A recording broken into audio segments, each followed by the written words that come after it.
Hello दोस्तों, मैं हूं पांडव कुमार राज। आप सभी का स्वागत है आपके अपने यूट्यूब चैनल इम्पोर्टेंट नॉलेज पे। तो दोस्तों, मैं इस वीडियो में आपको 5 नंबर से स्टार्ट करता हूं।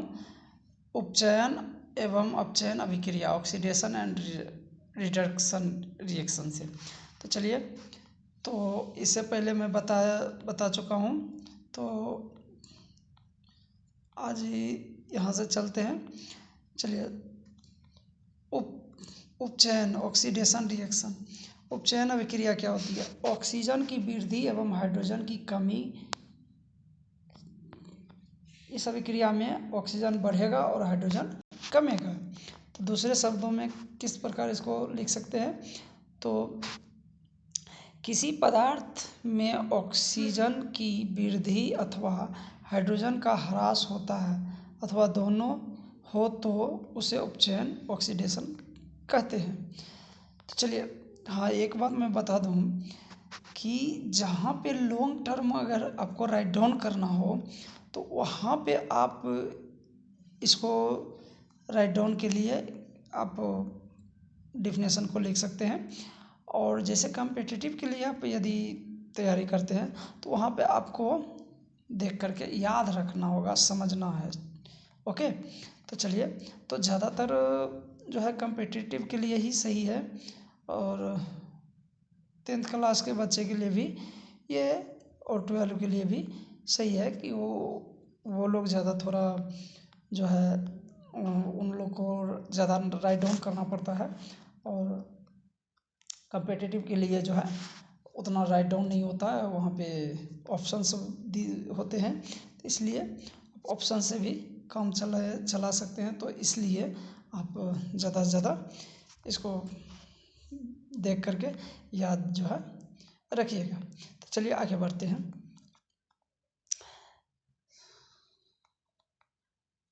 उपचयन का उदाहरण देखिए, ऑक्सीजन में वृद्धि के लिए जैसे जैसे देखिए कहाँ कहाँ ऑक्सीजन वृद्धि।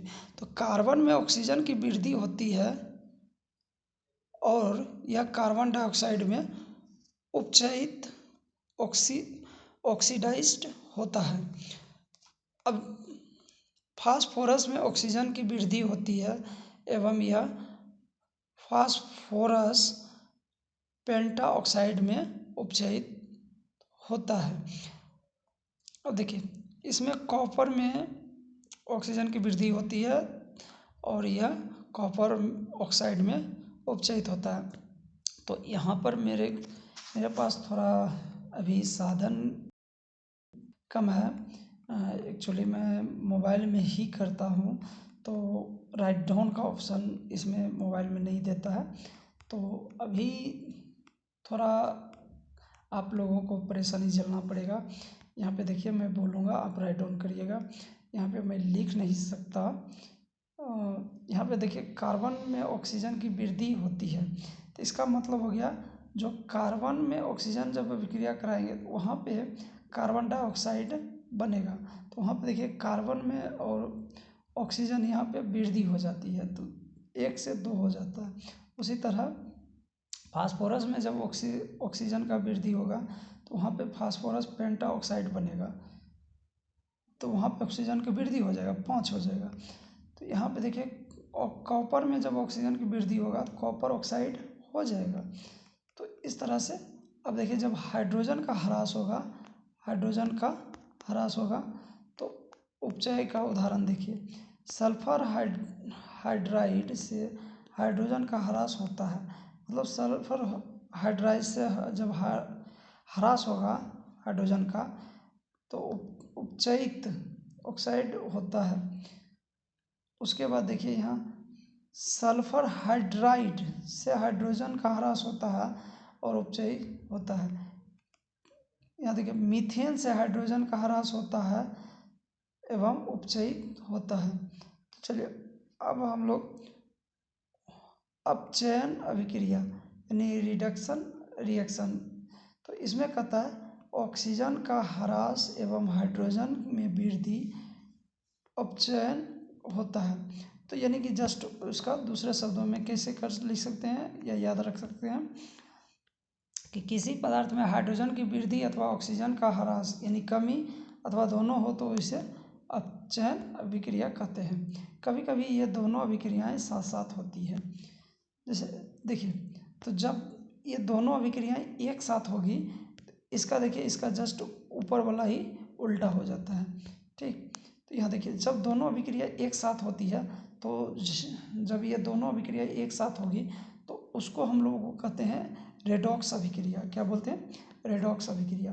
तो देखिए, इसमें कहता है ऐसी अभिक्रियाएं जिसमें अभिक्रिया के दौरान एक अभिकारक उपचयित होता है और जबकि दूसरा अपचयित होता है, उसे रेडॉक्स अभिक्रिया कहते हैं। दूसरे शब्दों में, जब किसी अभिक्रिया के दौरान उपचयन की क्रिया एवं अपचयन की क्रिया एक साथ होता है तो उसे रेडॉक्स अभिक्रिया कहते हैं। तो चलिए याद रखना है कि दोनों अभिक्रिया एक साथ हो, यानी अपचयन उपचयन, तो रेडॉक्स उसको बोलते हैं। उदाहरण के लिए जैसे देखिए, एक ही अभिक्रिया में अपचयन एवं उपचयन दोनों की क्रिया हो रही है, इसलिए यह रेडॉक्स अभिक्रिया होती है। तो अब देखो ऑक्सीकारक। ऑक्सीकारक क्या होता है? तो ऑक्सीकारक ऑक्सीडाइजिंग एजेंट, ऑक्सीडाइजिंग एजेंट या फिर ऑक्सीडेंट्स या ऑक्सीजर्स। तो चलिए, वह कहता है वह पदार्थ जो अपचयन के लिए ऑक्सीजन देता है या उपचयन के लिए ऑक्सीजन देता है या अपचयन के लिए हाइड्रोजन को हटाता है, ऑक्सीकारक कहलाता है। मतलब ऑक्सीकारक जो है वो पदार्थ होता है जो ऑक्सीजन को देता है और हाइड्रोजन को रिमूव कर देता है, तो वैसे पदार्थ को हम लोग कहेंगे ऑक्सीकारक। अब अवकारक यानी रिड्यूसिंग एजेंट, यानी रिड्यूसिंग एजेंट उसे कहेंगे वह पदार्थ जो ऑक्सीजन के हटने के लिए उत्तरदायी होता है। मतलब जो पदार्थ ऑक्सीजन को हटाने के लिए उत्तरदायी होता है या अपचयन के लिए हाइड्रोजन देता है, अवकारक कहलाता है। जस्ट उसी को उल्टा, यानी कि ऑक्सीजन को हटा देगा और हाइड्रोजन को देगा तो वो हो जाएगा अवकारक। यदि ऑक्सीजन को देगा, हाइड्रोजन को हटाएगा, तब ऑक्सीकारक। चलिए उदाहरण के लिए देखिए, यहाँ उदाहरण में CuO यानी कॉपर ऑक्साइड का कॉपर में अपचयन अवकरण होता है, अतः CuO कॉपर ऑक्साइड उपचयित पदार्थ है। चूँकि CuO कॉपर ऑक्साइड उपचयन के लिए ऑक्सीजन प्रदान करता है जिससे हाइड्रोजन ऑक्सीकृत होता है, अतः कॉपर ऑक्साइड ऑक्सीकारक है। H2 हाइड्रोजन जल H2O में ऑक्सीकृत होता है, अतः यह एक ऑक्सीजन के CuO यानी कॉपर ऑक्साइड से हटाने के लिए उत्तरदायी है। हाइड्रोजन एक अवकारक है। अब सारांश में देखिए इसी का, उपचयित पदार्थ H2O जिसमें ऑक्सीजन की वृद्धि होती है, अपचयित पदार्थ CuO जिसमें ऑक्सीजन का ह्रास होता है, ऑक्सीकारक CuO जो उपचयन के लिए ऑक्सीजन प्रदान करता है, अवकारक H2 जो ऑक्सीजन के ह्रास के लिए उत्तरदायी होता है। चलिए उपचयन का प्रभाव, उपचयन अभिक्रिया का क्या क्या प्रभाव होता है देखते हैं।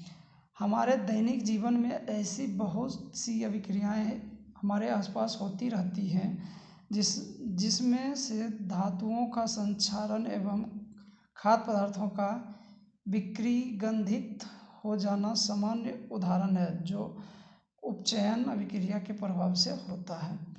तो पहला देखिए क्या होता है, संक्षारण होता है, क्रोशन। अब देखिए संक्षारण क्या होता है, अतः वह प्रक्रिया जिसमें हवा जल एवं नमी के संपर्क में आकर धातु की सतह धीरे धीरे ह्रास होने लगता है, इस अभिक्रिया को संक्षारण कहते हैं। यानी कि धातु को धीरे धीरे खराब होना ही संक्षारण होता है। मूर्ख के हिसाब से, कि जैसे मूर्ख के हिसाब से बोलते हैं ना कि यो मेरा जो है ये लोहा खराब हो गया है, इसमें जो है जंग लग गया, ये बेकार हो गया, वही संक्षारण होता है, जंग लगता है तो संक्षारण ही है। तो दूसरे शब्दों में इसको हम लोग कैसे बोलेंगे, तो वह प्रक्रिया जिसमें हवा, जल एवं नमी से अभिक्रिया कर किसी धातु की सतह संक्षारित यानी गल जाती है, संक्षारित हो जाती है, तो ऐसी अभिक्रिया को संक्षारण कहते हैं। यानी कि धीरे धीरे खराब होकर के जंग उंग लग करके वो कम हो जाता है यानी गल जाता है, तो उसको संक्षारण कहते हैं। नोट में देखिए क्या कहता है, संक्षारण एवं जंग लगना दोनों अलग चीज़ है। जंग लगने से लोहे जैसी धातु की सतह संक्षारित हो जाती है। तो यहाँ देखिए, अब जो है जंग लगना और संक्षारण थोड़ा अलग है, मतलब समझिए तो एक जैसा ही लेकिन थोड़ा अलग है। तो जंग लगने से क्या होता है कि उस पर उसका जो है उतना विघटन नहीं होता है, और संक्षारण होने से थोड़ा ज़्यादा उसका विघटन होता है, यानी कि उसका ह्रास ज़्यादा होता है संक्षारण से, और जंग लगने से थोड़ा कम होता है।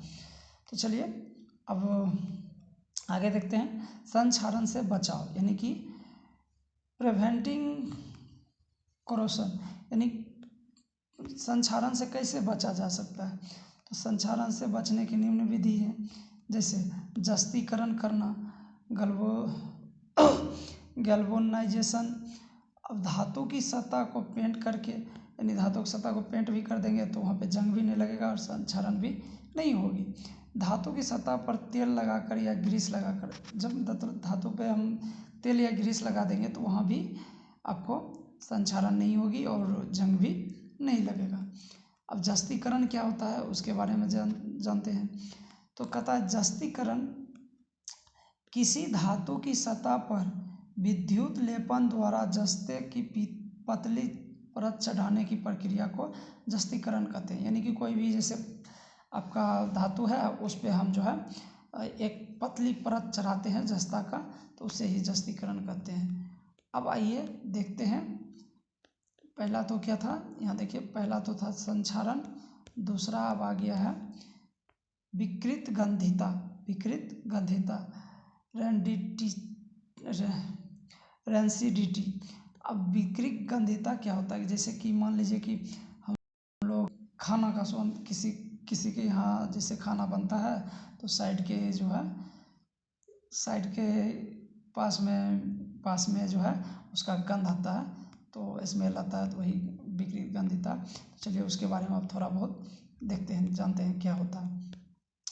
तो भोजन में उपस्थित वसा एवं तेल का वायुजनित उपचयन, जिससे उसका स्वाद एवं गंध बदलकर बदबूदार हो जाता है, भोजन का इस प्रकार खराब होना विकृत गंधिता कहलाता है। जैसे कि मान लीजिए कि कहीं हम लोग का खाना बर्बाद होता है तो उसका स्मेल थोड़ा अजीब आने लगता है, थोड़ा डिफरेंस आने लगता है, तो यानी कि अच्छा नहीं लगता है गंध, तो उसी को हम लोग विकृत गंधिता कहते हैं। तो चलिए आगे देखिए, विकृत गंधिता एक घटना है जब बहुत समय रखने के बाद वसा तेलीय खाद्य पदार्थ उपचयित हो जाता है, जिससे उसका स्वाद बदल जाता है। तो हम लोग खाना को जब ज़्यादा समय तक रखते हैं तो उसका स्वाद क्या होता है, बदल जाता है। एक लिमिट रहता है कि इतना लिमिट में खाना स्वादिष्ट रहेगा और अच्छा रहेगा, और उससे ज़्यादा जब होता है तो खराब हो जाता है, तो उसे ही विकृत गंधिता कहा जाता है। वसा अथवा तेल में तैयार किया गया खाद्य पदार्थ जैसे सब्जी, चिप्स तथा भुजिया आदि को विकृत गंधित होने से खराब कर देता है। चलिए, उपचयित खाद्य पदार्थों का स्वाद बदल जाता है, विकृत गंधित भोजन खाने योग्य नहीं रहता है। अब देखिए, preventing fat oil containing foods from rancidity. तो चलिए, मतलब खाने योग्य नहीं रहता है। अब देखिए, वसा एवं तेलीय खाद्य पदार्थ का विकृत गंधिता से बचाव। तो चलिए देखते हैं कैसे बचाया जा सकता है। तो वसा एवं तेलीय खाद्य पदार्थों को विकृत गंधित होने से बचाया जा सकता है अथवा इसकी दर को कम किया जा सकता है। इसको रोकने की निम्न विधियां हैं। तो देखिए क्या है। एक नंबर का था, वसा एवं तेलीय खाद्य पदार्थों में एंटीऑक्सीडेंट्स डालने से इसे विकृत गंधित होने से बचाया जा सकता है। दूसरा देखिए, खाद्य पदार्थों के पैकिंग के समय बर्तन से ऑक्सीजन गैस को हटाकर नाइट्रोजन गैस से भरा जाता है। इससे विकृत गंधित होने से बचाया जा सकता है। जैसे देखिए, चिप्स आप लोग खाए होंगे, तो चिप्स में क्या होता है, उस टाइम ऑक्सीजन को निकाल करके उसमें नाइट्रोजन गैस भर दिया जाता है ताकि वो खराब ना हो। चलिए, उपचयन की दर को कम करने के लिए वायु मुक्त बर्तन में खाद्य पदार्थों को रखने से विकृत गंधित होने की दर को कम किया जा सकता है। उसके बाद देखिए, खाद्य पदार्थों को विकृत गंधिता से बचाने के लिए ऊष्मा एवं प्रकाश से दूर रखा जाता है। और यहाँ पे देखिए, ऊष्मा और प्रकाश से दूर रहेगा तो वो बच जाएगा, क्योंकि धूप लगता है, तो धूप लगने के बाद जो है वो खराब हो जाता है। अगर आपको एक ट्राई करना है तो शॉर्ट में आपको बता रहा हूँ कि खाना जैसे बनाते हैं, चावल हो या सब्जी हो, तो आपको थोड़ा सा उसको धूप में कम से कम 4-5 घंटे के लिए छोड़ दीजिए। देखिए वो उसका स्वाद बदल जाएगा। डेट मीन्स उसमें विकृत गंधिता होने लगता है। चलिए दूसरा देखते हैं। खाद्य पदार्थों को विकृत गंधिता से बचाने के लिए उसकी दर को कम करने के लिए रेफ्रिजरेटर में रखा जाता है। मतलब रेफ्रिजरेटर में रखा जाता है, उसमें अगर रख देते हैं, जैसे सब्जी हो या फिर कुछ भी हो, अगर रेफ्रिजरेटर में रखते हैं तो वो सुरक्षित रहता है, क्योंकि वहाँ जो है ऊष्मा और प्रकाश लेस होता है तो सुरक्षित रहता है। तो चलिए, आपको वीडियो अगर अच्छा लगा हो तो लाइक कीजिएगा, कमेंट्स कीजिएगा, शेयर कीजिएगा और ज़्यादा से ज़्यादा सब्सक्राइब कीजिएगा और साथ में बेल आइकन दबा लीजिएगा, ताकि जब भी मैं वीडियो अपलोड करेंगे तो सबसे पहले नोटिफिकेशन आपको जाएगा। तो नेक्स्ट चैप्टर आपको जो है पढ़ाने वाले हैं, यानी बताने वाले हैं, अम्ल, क्षार एवं लवण। तो चलिए आज के लिए इतना ही, फिर मिलते हैं नेक्स्ट वीडियो में। जय हिंद, जय भारत, थैंक यू।